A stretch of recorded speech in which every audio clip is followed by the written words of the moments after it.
And now we're a global movement. You know, we're a huge movement. I was in Mongolia, I ran into a camel herder outside of Qatar, and Bitcoin.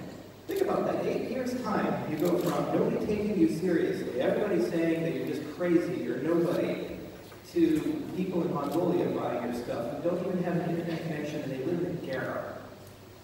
We've made a lot of progress. So what's the point? The point is that we're too used to looking at the local. You know, Bill Gates has a great saying. He says that people tend to overestimate what they can do in a year and underestimate what can be accomplished in 10 years. 10 years' time, we've gone from nothing to a global movement. Look at cell phones. The iPhone comes out in 2007. Look at it in 2017. Look at what that did to the world. Look at how it changed it. I recall being in Tokyo on the subway, and one of the cars, every single person in the car had an iPhone or an Android device, and they were looking at it. No one was looking up. We now are all permanently hunchbacked because of this innovation. So technology has a way of creeping up on you in a very gradual way. You tend to overestimate things, as we did in 2017. The price got way too high. And then we tend to say, oh, well, it's over. Let's all go home. I guess we're just going to go back to the way things were. The problem is we can't go back to the way things were. The internet stopped that. We live in a global economy now. Information moves at the speed of thought. And if information moves at the speed of thought, it means money's going to do that. Assets are siloed. They live in exchanges. We have stocks and bonds and gold and all these things, and we look at them as different things. But the reality is that their representations can be universal, almost like a stem cell for finance. And that's the point of our movement, is to talk about the DNA of how the world works, how our identity works, how we vote, how we own property. What does it mean to own property? What does it mean to have wealth? The representations of it, the movement of it. There's a big regulatory conversation right now. The most expensive thing if you ever run a bank is your compliance desk. It's a miserable job. You have to learn everything about your customers, KYC, AML, anti-terrorist financing, and at the end of the day, if they do something naughty, you know what you're supposed to file? If you're in the banking industry, you know these words well. Suspicious activity report. In other words, you have to tattle on your own customers. It's what we live in. It's a world that also means that it's really hard to bank 3 billion people. Because it turns out you don't have enough of their story documented. Wouldn't it be nice if we had a different way of doing that? It's the point of our movement, is that every one of these topics, whether it's important to me, it's important to somebody, somewhere, and it's impacting someone's life somewhere. See, when I first joined this movement, I was enthralled by this concept of decentralized technology. I really loved the protocols, I loved proof of work, I loved UTXO counting. I was like, wow, that's a data flow graph. Wow, Bitcoin's kind of cool. I mean, Forth is a really old language. You would be crazy enough to build a scripting system from that. And it was really a selfish endeavor. I couldn't care less about what people felt and thought. It was just, I like the tech. I like open source projects. I enjoyed these things. And little by little, as I traveled around the world and I got to meet people, everybody had a story. And it usually started with something like, I had this problem, or we faced this problem, or we had to endure this. I remember the first time I went to Argentina, I had a chance to meet an older gentleman and told me a story about the many monetary collapses he had to endure. And he showed me where he buried his silver after the government's money went bad. Then he told me about how the police showed up and stole the silver. So then he went to his backyard and showed me where he buried his other silver, because the first was a decoy cache. That's how clever these people get, but it's a reality that people live. In Venezuela, a reality live in Zimbabwe, and after 2008, it made me think, how far are we in the United States away from that? With 23 trillion in debt, our leadership continues to get more and more incompetent. The global financial markets are not healthy. And we seem to be just kicking the proverbial can down the road.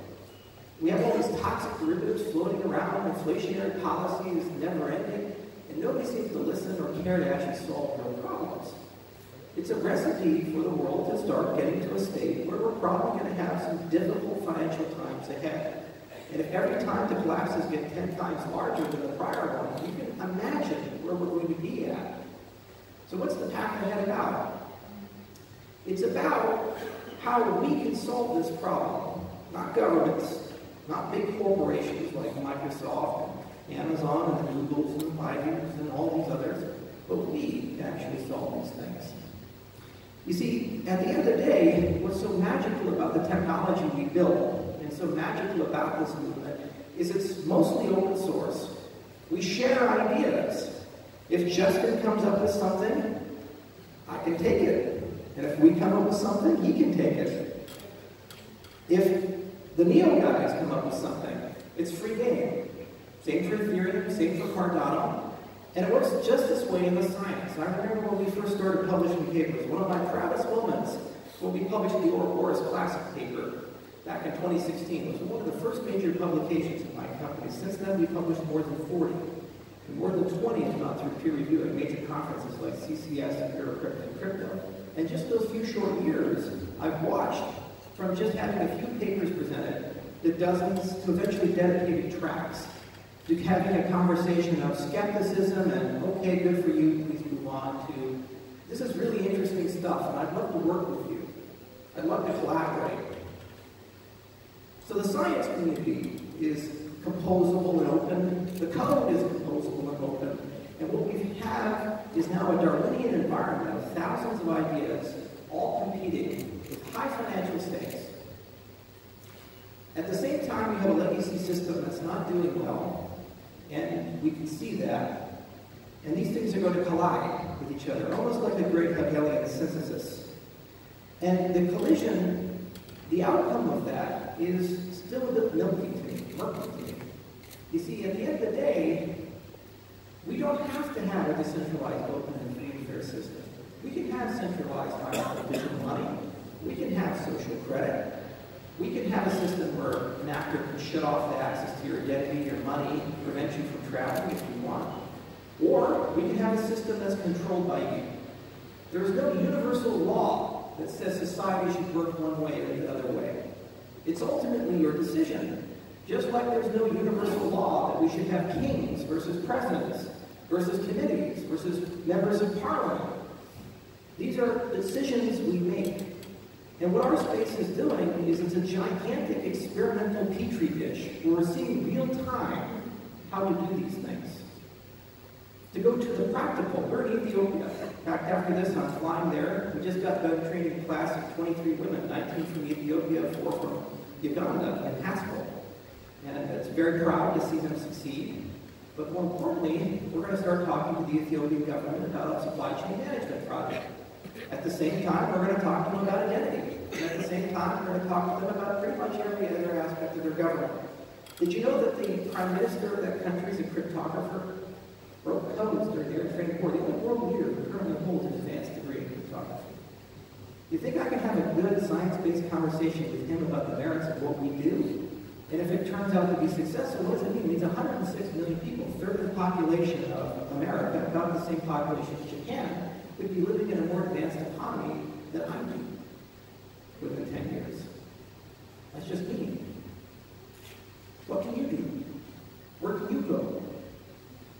So, the power of this space is the fact that whether it's circumstance or fate or just the fact that we're all due for a new governance system because of the internet, we all have the power to do these things. We all have the power to be able to have these types of conversations, to be able to engage with these types of leaders and think about the nature of how people should live throughout the 21st century.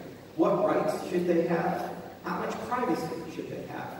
State of Texas is right now talking about passing a law that says if you're going to receive a cryptocurrency payment, you have to know the identity of the person pushing it to you. Think about how insane that is. You have an address, someone pushes you a transaction. I could make everybody in Texas a criminal if they pass that law. Is that good? Well, it depends on your opinion, what you value.